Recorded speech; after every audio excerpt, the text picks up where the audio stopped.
Thank you so much. In listening to you talk and in preparing for today, I'm continually struck by what a challenge it is that we're taking on and how potentially overwhelming it is.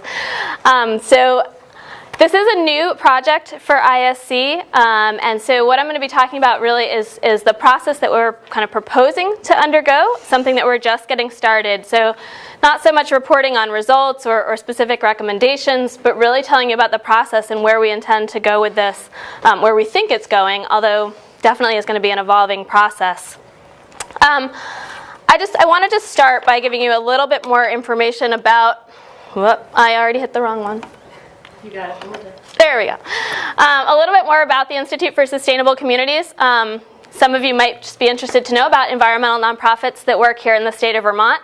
And although we've been around for 20 years, I think we're actually not very well known here in the state. So just a quick few minutes about the work that we do. ISC currently works in we have worked in about 81 countries. And there's 81 projects, in about 25 countries. We have 25 staff located here in Montpelier, but about 90 worldwide. We have 6 offices in the world, 2 in China, 1 in Serbia. We have 2 offices here in the U.S., 1 in D.C., and our headquarters in Montpelier. So we are an international organization. We are a nonprofit. We were founded by Governor Madeline Kunin, and so former governor of Vermont, about 20 years ago. And basically, she was sent abroad to monitor some of the elections that were happening in the post-Soviet countries. And in doing that, she was really inspired and believed that Vermont, that our environmental ethic and that our active citizenship, our local democracy building could really be a model for these countries. And that was kind of how ISC came to be. So a lot of our work is really about becoming more active citizens, about building democracies, and doing that work in the context of environmental work. And so a lot of the projects that we work on kind of span the range of sustainability issues. More recently, in the past 5 years, we've decided that climate is an area that we really want to work on. And so in developing a program that was going to address climate change, we decided to go where the 2 biggest emitters are, so the U.S. and China. And so we've developed a program over the past 5 years, or separate programs in those 2 places, customized to the issues that they face. But in both cases, those have been very successful programs and have grown dramatically over the past 5 years. We're now expanding our work into India and Asia, and so our climate program is really expanding there. And here in the U.S., this is the program that I work on. So our U.S. program basically has 3 kind of types of work that we do. We have capacity building workshops. So we offer workshops and trainings.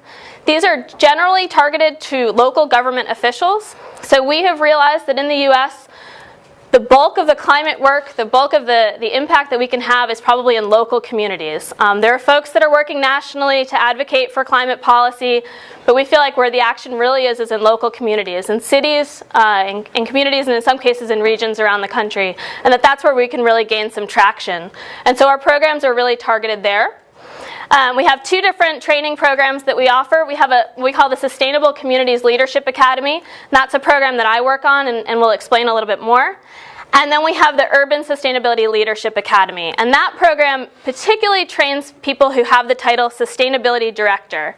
And so in cities and countries now, or communities, we're seeing people have that title. They're in the mayor's office or in their public works office. And there's very little support for that position, and there aren't really existing professional development programs. And so ISC runs a very successful program that trains hundreds of sustainability directors a year. So again, targeting our resources into those local communities and local governments. We do, in certain places, engage in specific projects that are very place-based. Right now, we kind of have 3. We have the Gulf Coast, and so ISC has been in the Gulf Coast since Katrina, and kind of recommitted to being in the Gulf Coast following the oil spills. And we have a program there that's really focused on building economic resilience in the Gulf Coast. In Southeast Florida, we manage a project called the Southeast Florida Climate Compact, and that's a number of counties that have come together and realized that they are all at risk from the same climate adaptation issues, and that they're going to be a lot better off if they work together. When we originally started this project, those counties were all working with different data, different projections about sea level rise, and realized that they were going to be a lot stronger in advocating for new policy, getting a lot more done if they could actually come together and agree on some sets of assumptions, what science they were going to take to be true and act on. And so that was just a starting point for what's now become a collaboration that's lasted several years and is really building in its impact. And we'll eventually put out a plan for these communities to work together. And then the Vermont project. So this is our kind of third place-based project that we have right now, and I'll obviously be talking to you more about that. The last thing here that our US program works on is building networks. So we believe very strongly that to build the capacity of these local practitioners and local governments, one thing that we can do is tie them into a network of people that are working on similar issues. And that there's real strength in being able to meet with your peers and exchange information about the work that you're doing from city to city. And that by participating in that network, you get access to resources and you can learn best practices and share, things not to do as much as the things to do. So we support a couple of networks right now. We have what's called the National Sustainable Communities Learning Network. We're not particularly great at naming things, but when I list what I do, it has sustainable communities in it about 9 times. That network is actually a number of, it's about 150 actually, communities across the country that have received grants through the federal government to work on sustainable communities and sustainable communities planning. They have pretty significant grants that they're working with. These are multi-million-dollar grants. Chittenden County has one of them. And we're working to network those projects together, again, so that they reinforce one another, so that these practitioners are tied into their counterparts in other places and exchange best practices. Another project that we have is we are kind of the coordinator currently for the American Society of Adaptation Practitioners, ASAP, which I guess communicates the urgency with which we need to do adaptation. So that has grown out of basically people who worked on adaptation coming together and realizing that they had something in common and that it would really behoove them to network together and create a professional society. The long-term goal is not that live with ISC, but that it become its own thing. But right now it's something that we're kind of managing. So like I said, a little bit of background about our programs. I run the Sustainable Communities Leadership Academy. It's a big part of what I do. This is, like I said, a workshop type program. We offer trainings and workshops to local professionals who are working in local governments. And the idea really is that, well, we offer these on a number of topics related to climate adaptation and mitigation. So things like transportation, sustainable economic development, public transit, we're talking about doing one on food systems, but a whole bunch of different topics. And we realize that to make progress, or we believe that to make progress on any of these is going to really require an interdisciplinary approach. And that people really need to work together in ways that they haven't before.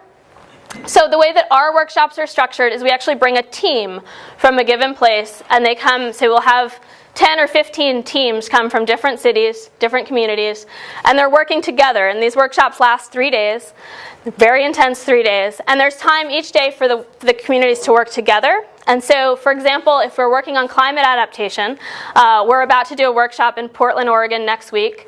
And those teams will include an elected official, public works director, maybe somebody from regional planning, somebody who does land use planning, somebody who does transportation, emergency management, maybe somebody who does public health, if that's a key issue.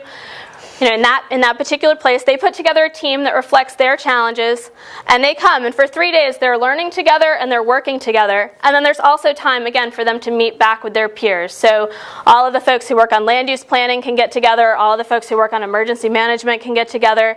And so it's really meant to get people to really dig in on these sustainability issues in a way that is cross-pollinating across teams, as well as building the strength of a team. Because we believe that in order to have a bigger impact when you go home, you need to have a whole group that is going to work together, that is going to collaborate, not just at the workshop, but beyond. And so that's our model. And so, you'll see a lot of time spent in those kind of intense workshops rather than sitting at a conference with 1,000 other people. All right, so that's the background about what ISC does and a taste, I think, of our approach and how we try to promote more sustainable development in the communities that we work in. So the Resilient Vermont Project. Like I said, this is a very new project for us. It did, essentially was motivated by Hurricane Irene and the spring flooding of 2011. But it's very much something that we're working on and something that's emerging. The concept, and like I said, our ISC believes that we really need to integrate across areas, and that by collaborating that we can have more impactful results. And so the concept really is to talk about resilience in 3 different areas and to really focus on where those things overlap, where we can better integrate across those areas. So community resilience. How do we have more, better infrastructure that is going to be, more adapted and more resilient to natural disasters? How do we have the local governance systems that are going to be more resilient in natural disasters? How do we foster, our resilience at that community scale? Economic resilience. How do we have businesses that are going to be resilient in a disaster? How do we make sure they have things like continuity of operations plans? How do we make sure that our economic vision for our state is going to be something that's going to serve us well in the face of changing weather patterns? And ecosystem resilience. And I think this is the one that you all probably have thought a lot about. But how do we make sure that our watersheds, our floodplains, our forests, are going to be more resilient, are going to be able to be resilient in the face of what we expect. So, like I said, 2011 taught us a lot about our vulnerabilities. It also taught us something about some of our strengths and some of our assets. But we learned a lot, I think, coming out of the 2 major events in 2011, being the spring flooding, which for those of you who were here in Burlington, you probably saw the waterfront and Lake Champlain at unprecedented levels, and Hurricane Irene,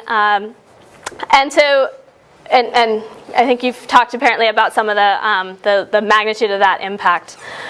I think it's generally accepted, at least among the folks that we talk to, that Hurricane Irene is a preview of what we can expect to see more often in Vermont. More catastrophic flooding, more rain, our snowmelt happening earlier, more water in general. And that because of our topography, because of our steep valleys and our infrastructure and our communities being located in floodplains, that we have some real vulnerabilities there as we experience more flooding more often with more intensity.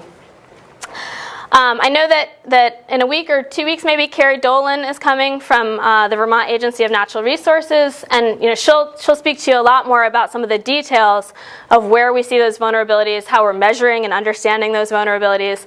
So I won't necessarily get into that, except to say that clearly in Vermont, because of our land use pattern, because so many of our communities are next to rivers, because so many of our roads are located in valleys, we have some real vulnerabilities when it comes to flooding. And so we need to be thinking about that and anticipating what those vulnerabilities are and planning for that. Like I said, Irene taught us about our vulnerabilities. It brought some of those home. It also taught us about some of our strengths. So for example, we learned, and maybe just it was reinforced to us, that being prepared works. The communities that had prepared for disaster, that had good plans, that had clear systems in place about what they were going to do in the case of disaster, fared better than those that didn't. And as obvious as that sounds, I think it's something that we need to recognize that was true. That the towns that kept up their emergency management plans, that practiced, and specifically, one example is that the communities that were near Vermont Yankee, who had been forced to practice what their emergency management plans were going to be, they put those into action. They had practiced and they knew what to do. So practicing works, preparing works. We recognize that our social capital in Vermont is very strong. We had great social networks. We had thousands of volunteers show up in many cases, and had a sustained effort in terms of volunteers for many months after the event, and still. However, again, there are some vulnerabilities there. In some cases, we didn't have systems in place to put those volunteers to use. Didn't necessarily know how to organize and really take advantage of that effort. And in some towns, we didn't see that level of social capital, and we didn't see that level of volunteerism. So there are some lessons learned there as well. We also learned that our smaller communities, and in Vermont we have a lot of small communities, in many cases really lacked the capacity to deal with a disaster of that magnitude. They have very few local staff. They have potentially staff with very limited hours. They have a lot of volunteer leadership. And while that can work and did work in some places, it also can be very challenging in terms of when you're trying to deal with FEMA, for example. So FEMA is not a particularly easy agency to deal with. And when you are low capacity, when you only work maybe 20 hours a week in your job, or when you don't have people who can spend all day just filling out paperwork and dealing with bureaucracy and aren't basically professionals at dealing with bureaucracy, that can be very challenging. And so we learned that our smaller communities really needed help. And one of the ways that we found that help was by engaging the regional planning commissions, which have long had that relationship of helping out the local smaller communities. But in this particular case, they became really important, and we're able to backstop a lot of that function for those smaller communities and help out. And so we found a real strength there, and something that we could potentially build on. And I know I'm kind of skipping around. I'm just trying to give you, I guess, a taste of some of the things that we've learned, because these are all kind of coming out. There's report after report about what we learned, and I can point you to those if anybody wants to read them. But just the last thing that I'll mention is, small businesses. We found a particular vulnerability in our small businesses, and ISC actually has a seat on we have a small business committee in the state that's looking at the resiliency of small businesses. And when they did a poll to figure out, the small businesses that never opened again, right? So they got flooded and they were never able to open again. What happened and why, what could we have done differently? And what they found generally was that it really was symptoms of not having very strong businesses to begin with. So it didn't necessarily matter that it was a flood, and it didn't necessarily matter whether it, only put them out of business a week or closed their doors for a week. It really was that they had very little savings in the bank. They had very little in terms of maybe they had minimal insurance. Maybe they had no what we call continuity of operations plan, so no plan for what they were going to do in the case of an emergency or disaster. And so anything that had made them close their doors for a day or two was probably going to put them out of business. And so we have a lot of small businesses in Vermont that are kind of living on that edge. And so what does that mean for us? Because we love our small businesses and we want them to thrive. And they're critical in many of our smaller downtowns. So again, revealing a vulnerability and trying to, giving us, I think, a glimpse of what some of the issues are going to be if we're going to see these kinds of events more frequently with more intensity. So, I feel like that was a lot. What are we aiming to do then? We know some of our vulnerabilities. We know some of our assets. Basically, coming out of Irene, the state also experienced a capacity issue, right? So there was a ton to do in addition to dealing with FEMA and helping local communities and getting our roads and getting our bridges rebuilt. There was just a ton of work to do, and most of our state agencies were pretty overwhelmed with that work, and most of our local communities were pretty overwhelmed with that work. And so ISC at the time just offered assistance in any way that we could. We just said, we have a lot of experience. We've worked across the U.S. and we have communities across the world that we've worked with. We have a couple climate adaptation experts on staff, of which I am not one. But we have resources. We have connections to other communities. We are willing to help in any way that we can. And basically what we were told is, can you think about the long-term resilience? Because we're so overwhelmed with thinking about the short-term recovery and how we just get our roads open and how we just get our bridges open that we don't really have any bandwidth to be thinking long-term about resilience. And can you help us do that? And so this is ISC's charge, essentially, that we're going to accelerate the transition from the intense focus on recovery, and we're going to build long-term resilience for our state. That's no small thing. Like I said, when I actually think about it, I'm overwhelmed. But this is what we were asked to do.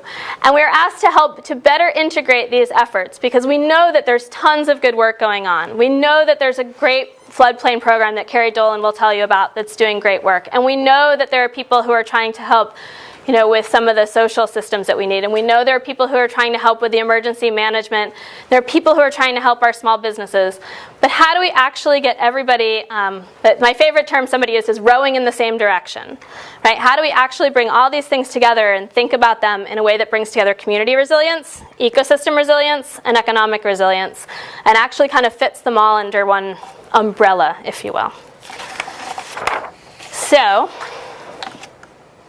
when we think about what it would mean to achieve this is something like what we're thinking. This is still, I'll call this a draft, but we're working on it. So we think that there would be 4 competencies of a resilient Vermont. Vermont would anticipate problems, opportunities, and the potential for surprises. So we'd have good information, right? Vermont would intervene. We would use risk management, and we'd think about that for both communities, or for all communities, economies, and natural systems. We would respond effectively, fairly, and legitimately, and we would adapt. And this is something you guys have obviously been thinking about. We would adapt rapidly, we'd do it better, safer, stronger, and fairer. So just in thinking about what it would mean to further resilience in Vermont, these are some of the things that we're thinking about trying to get there. What are the actual products that we're going to produce? 4 things that'll accomplish all of that. So in the short term, we are creating an inventory and doing a gap analysis of all of the existing work that's being done. Like I said, we know that there's a ton of great work already underway, some of which was underway before Irene, and some of which has come to be, is instigated by Irene, or a program was developed that maybe looked like it was going to be short-term, but now is actually going to become a long-term thing. So we're trying to get our arms around all of that great work that's being done, who's doing what, and then here's the most important part, what's not getting done. And we can look at other states to get some ideas of what we could be doing here, but also looking, what are the gaps, when all these programs are fit together, what are the gaps and what are some of the missing pieces that need to get done? So we want to find those. One of the things that we're told is really necessary from our state partners is a common vision for what resilience means in Vermont. So this word is being used all over the place, and some people think resilience is the new sustainability. I've also heard that resilience is robust sustainability, and I like that better. But what is our vision for what a more resilient Vermont would be? And how can we actually articulate that and get everybody, again, rowing in the same direction, kind of sharing that common vision? One of the things we'll produce is a resource guide. This is something kind of easy to understand, something you can hold on to. But examples from around the country and potentially around the world kind of put together for Vermont leaders to consider and to inspire as well, but also to look for projects and programs that we could potentially replicate here and to put those all together in one place. And our big final product really is, like I said earlier, this resilience roadmap. And we aren't calling it a plan, and that is intentional. I'm a planner, so I'll call a plan a plan. But the roadmap really is intended to be a set of recommendations that kind of scans or pans from local recommendations, things that would be implemented locally, things that would be implemented at a regional scale, and things that are going to be statewide. And that it would take those recommendations, it would include recommendations for governance. How are we going to govern ourselves? Do we need to change anything to the ways that we make decisions? Infrastructure. Do we need to change our infrastructure? We need to make different investments in infrastructure. I'm blanking out. Infrastructure, there's a third area. Governance, infrastructure, and I'll come back to it. It'll come to me. I thought I wrote it down. But also that these would run the gamut from low cost or no cost solutions all the way up to really major investments, and we know that exists. Natural communities, that's not part of it?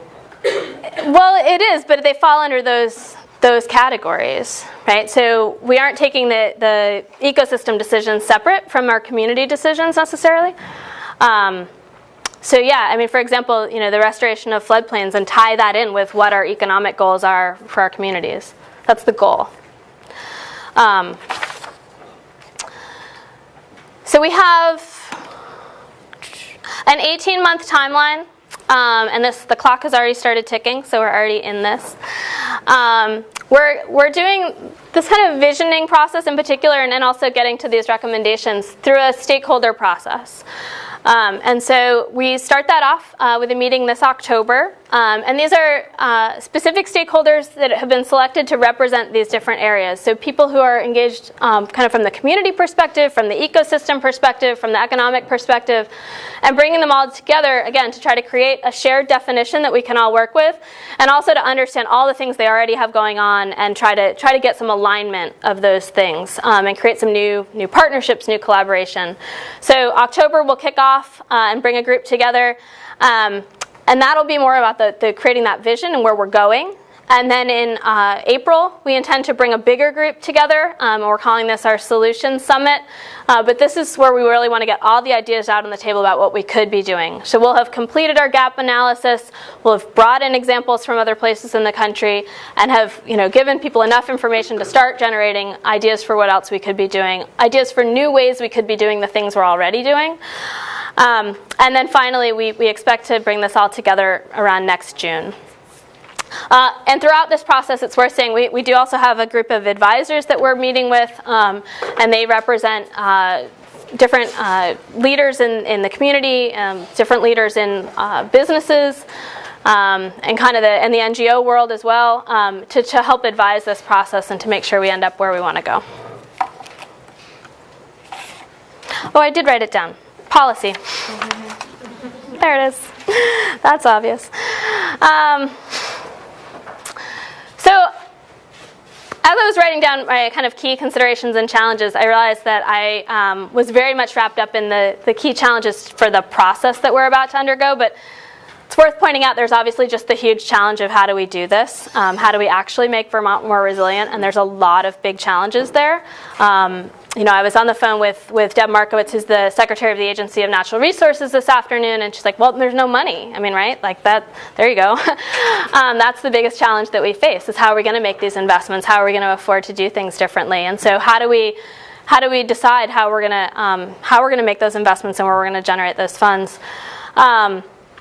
In terms of the process, though, I see a number of challenges that we're going to face in the pretty short term. One is, how do we maintain a sense of urgency for the work? Irene and the spring floods of 2011 really created a sense of urgency. People knew we needed to do something, and were pretty willing to put their energy towards that. But that'll diminish over time, and I think the literature actually shows that will diminish over time. And so how do we maintain that sense of urgency? How do we generate buy-in and ownership among our stakeholders? So ISC does not plan to own the resiliency roadmap and do everything in it. It's not the idea for what ISC will do. We want people to take these recommendations and go do them, right? And that's really hard. Folks will come to meetings and they'll give their ideas, but how do you actually get someone to invest their time and energy to own a recommendation and then to make it their own? And so we have to think about that from the beginning and try to create that over time, because it can't be the plan that ISC owns or the roadmap that ISC owns. How do we identify early wins that build support? And basically, how do we show progress from the get-go? We can't wait 18 months and do nothing, right? So how are we going to identify things that we can do, find points of consensus early, and work on actually making progress, right out of the gates? And you know, a last question that I'll pose is, how can Vermont be a model for other states and other communities? We do know that this has not really been taken on at the state level in other places. There have been a few projects that are statewide. For the most part, they have died once the governor changes. So things that had political will, you know, as soon as there was a change in administration, the program kind of ceased to exist. So how do we create something that's going to live on, and how do we make that a model for other communities that they could follow? And I think Vermont, you know, is a really nice incubator. We can make, we can do things here, I think, that can be replicated elsewhere, and we're kind of at a scale where a lot of things are doable here that may not be easily doable other places. So with that, I'm happy to take questions.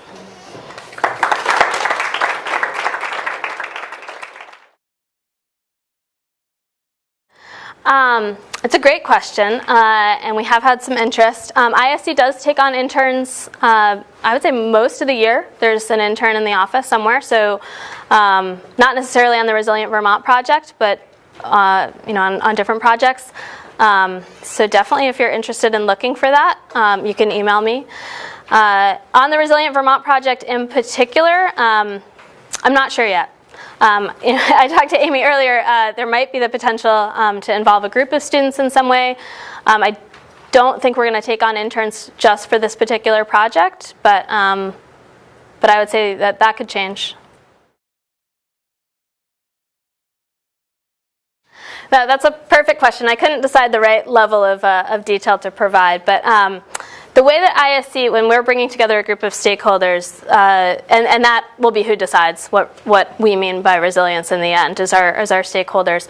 We do interviews with all of our stakeholders, and then we're going to basically take them through kind of a rigorous process of coming up with this shared definition or shared vision for resilience. And I guess I should say we are aiming for a shared vision of resilience, which might be a little different than a definition of resilience. So I don't know if that answers your question, but yeah, our stakeholders will inform that for sure.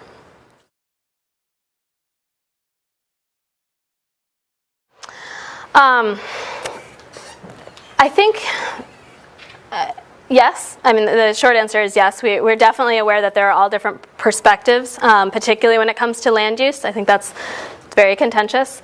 The idea of, you know, how do we take this process and build public support for individual policies, for individual, you know, recommendations that need to go through at the local scale, is huge. And I think that we essentially need to kind of build a coalition of folks who have the trust of the communities, and that we can actually build kind of a shared vision that gets perpetuated all the way down.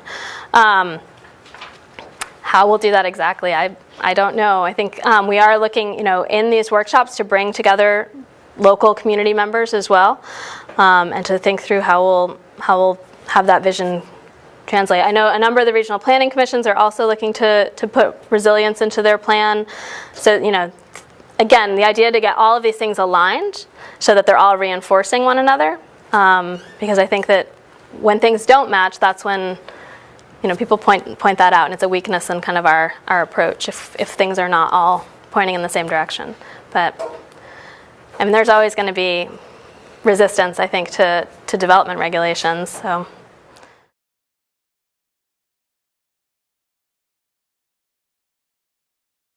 Yeah, I mean, I think that's going to.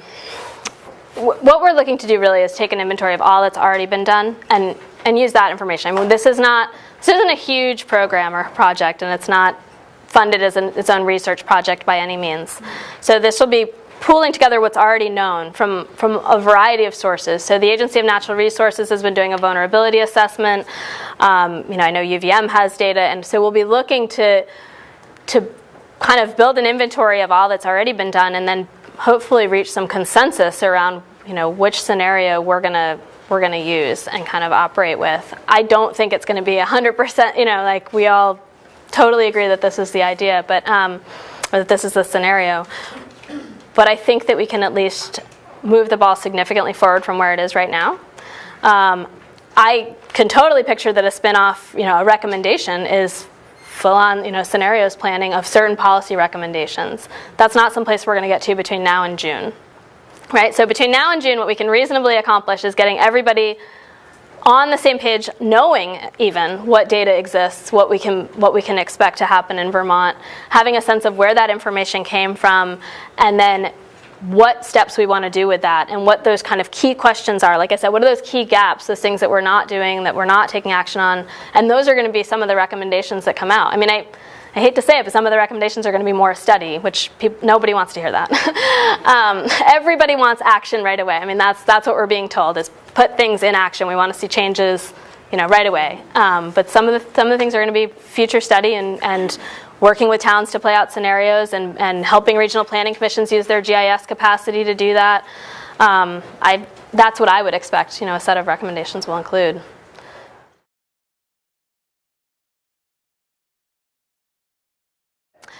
Yes, we are trying to create as much transparency as we can, through the usual means, I guess, in terms of having a website. We're having a monthly newsletter where we kind of summarize information. Certainly things like the resource guide will be publicly available. Coming out of meetings, progress reports on where things are going. And yeah, I mean, this is intended to create a vision, but it's certainly not something that is... we're not like a blue ribbon commission, right? We're not coming out with a policy recommendation necessarily at the end, but a set of things.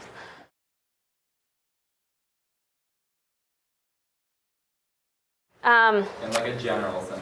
Yeah, so I think the thing about ISC that makes us unique, as I understand it, in terms of talking about the competition that we have among other nonprofits in the world, is how customized our programs are. So we don't assume that something that we did in India is going to necessarily work in Vietnam, is going to work in Serbia. I mean, we work in a lot of different places, and so in every case, we do a very intense, what we call needs-wants assessment, and make sure that our approach is going to match what people actually need.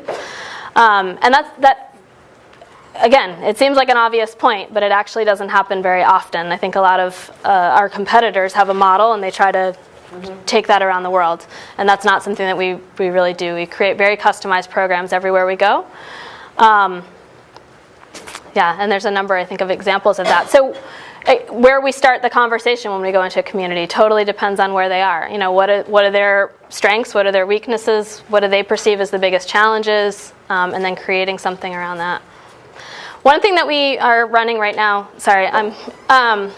we have a contract with USAID to run a program called City Links, and that program, essentially it's like a sister city kind of program, right? So there's countries that are experiencing different climate adaptation challenges, and so we play the role of matching them up, mostly with cities here in the U.S., and then having them kind of have that sister city relationship.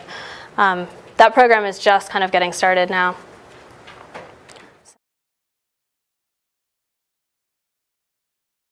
Working with our stakeholders, again, like asking, right, what would resilience look like? How will we know when we're there? But what are the things that we need to be working on? And also getting some sense of prioritization, too. That ultimately has to translate, I think, into metrics. So as we come out with specific recommendations, how would we know if we succeeded in that? It's actually 3 foundations that support work in Vermont. The High Meadows Fund, Water Wheel, which generates money from fish concerts. So go to fish concerts and you feel good about that. And Jane's Trust, which funds projects in New England mainly, and I think Florida. I think it does, for a couple of reasons. First of all, the communities that maybe are skeptical about something, if it worked down the street, I mean, that's something we need to elevate and tell that story over and over again. One of the challenges that we really have, I said that this project has to transition people from thinking about recovery and that kind of immediate, what did you do in Irene, what went well, to thinking about long-term resilience and how you would sustain or have that happen again and again and again, right? And so finding out what went well and thinking about it and making sure that it's robust enough that it would happen again and again, that if it can be exported to your neighbor, that happens. So we're trying to capture those success stories as much as possible. And definitely a recommendation could be perpetuate this program in every town in Vermont, or perpetuate this program in every region, in Vermont. And so grabbing those, I think, helps make that transition from recovery to resilience, right? We said this went really well. Let's build on that. Let's grow that. And I think it also helps with, again, communities that might be skeptical. Perfect example. And there's a couple of videos that have been posted by the High Meadows Fund on some of these success stories and how we might perpetuate them in other places. But another example is the town of Bennington. And I don't know, Eric might know this story better than I do, but I haven't seen the project, but I've heard about it. So before Irene, they had an area that flooded every year, right? And just they could kind of count on that area to flood, and the river had been bermed, so they had built kind of the banks up to keep the river in the floodplain, and they had straightened it to just get the water away, ideally as quick as possible, although that never seemed to work. It just, like I said, flooded every year. And before Irene, they had decided to actually do a floodplain restoration project there, and they changed the course of the river. They took the berms away, allowed the floodplain. The idea being that water could disperse across the floodplain, that it would slow down, that it would have a place to go, and then it wouldn't flood. I think it was a shopping center in particular that flooded. And so they did that before, and it so happened that during Irene, that totally worked. Like, this floodplain restoration project that they had done meant that they didn't get catastrophic flooding downstream. And so now they're doing some other floodplain restoration projects and things like that. Again, the idea being if you can kind of let that water release and slow down and flood where you want it to flood rather than, flood your downtown. And so that story can be, perpetuated and used as an example to communities that are potentially skeptical about that.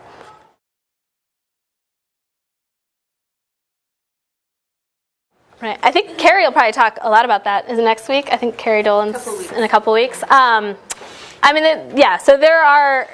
the River Management Program has done extensive mapping for most of our rivers, and I think can help us understand the difference between places that are going to just, be challenged to be resilient no matter what, right? That are in these spots that are probably going to, their scenario is grim, and places, potentially like Bennington, where we can do enough floodplain restoration projects, enough conservation along the stream banks to be able to protect our historic villages, which is another goal of Vermont, and one of the ones that we want to come into alignment with our resiliency goals. I mean, from a historic preservation point of view, from our, maintaining our cultural identity as a state, we have communities that we want to continue to be there. But are there others? And there are stories from around the country of communities that moved. Not nearly as many stories as the ones that rebuilt, but there are stories of communities that moved. So I hope that we can lay the foundation for some of those conversations. We, again, will not be making those decisions between now and June. But I think it's a foundation for some of those hard decisions. And again, that's what Secretary Markowitz said to me today, is that's what she sees. This has to be the foundation for some really hard decisions.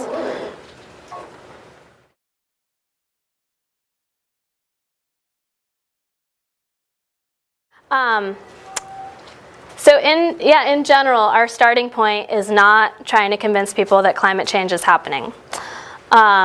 Essentially, in talking to our stakeholders and talking to folks at the state about, where we want to get to, they kind of said, there's general buy-in that weather patterns are changing, that we're going to have more rain, that we're going to have more flooding, that winters are going to be different than what we're used to. We don't need to spend time convincing folks that climate change is happening in order to get to that conversation. So let's jump over that and start with, the weather's changing, right? And then go from there. And so in general, we're not starting with the climate change conversation, to be honest. And we're talking about what we're going to do in the face of changing weather patterns. And for the most part, people, in general, we find that folks, believe that climate change is happening in Vermont. That is very different from any of the other places that we work in the country. Not any, but a lot. There's increasing, like when we bring these peer groups together, there's increasing skepticism about climate change and that most of them are facing, and most of them are telling us they aren't using climate at all. Like they don't start there. I think you heard that last week. Somebody said that that's just not where they start the discussion. as far as the relationship, and talking about adaptation and then going back to mitigation, I hear that often is a pretty successful kind of transition to make. That once you start working on adaptation with a community, it is often, they get to a place of talking about mitigation, and it can be a good entry point, again, because you're not starting with climate change is happening, but you start with how are we going to adapt, and then why is this happening, and you kind of can gradually get back to mitigation. And I don't know if that'll happen in this case. We're certainly linked into things like the State Energy Plan. We're linked in with the Climate Cabinet. So we're linked into all those players, but we're not playing in that space, I guess. We aren't. No. No, I guess that's the short answer. There's tons of different conferences and things going on that are about resilience in Vermont that are open to the public. So there's lots of different opportunities, but nothing we're involved in right now.